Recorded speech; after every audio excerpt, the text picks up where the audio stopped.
লগত আছে দুটামান গৈ আছোঁ অলপ ঘূৰিবৰ কাৰণে। এয়া দেখিছে পতাকাখন মই এয়া লগাই লৈছোঁ, ইমান ভাল লাগিছে। বতৰটো অলপ ইমান ভাল নহয়, অলপ মানে বৰষুণ দিছিলে, তথাপিতো এয়া এতিয়া বৰষুণ নাই যেনিবা। আৰু বৰষুণ এৰিলে এতিয়া গৈ আছোঁ অলপ ওলাই আহিছোঁ ঘৰৰ পৰা ঘূৰিবৰ কাৰণে।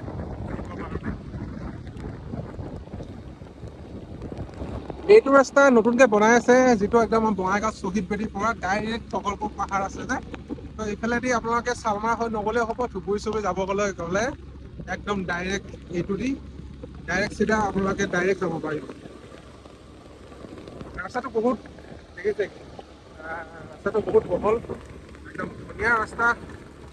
এয়া স্বাধীন ভাৰতৰ স্বাধীনতা দিনতে এয়া আমি আহিছোঁ ওলাই অলপ আৰু ঘূৰি আছোঁ বিন্দাছ স্বাধীনভাৱে। তো এয়া এইখনে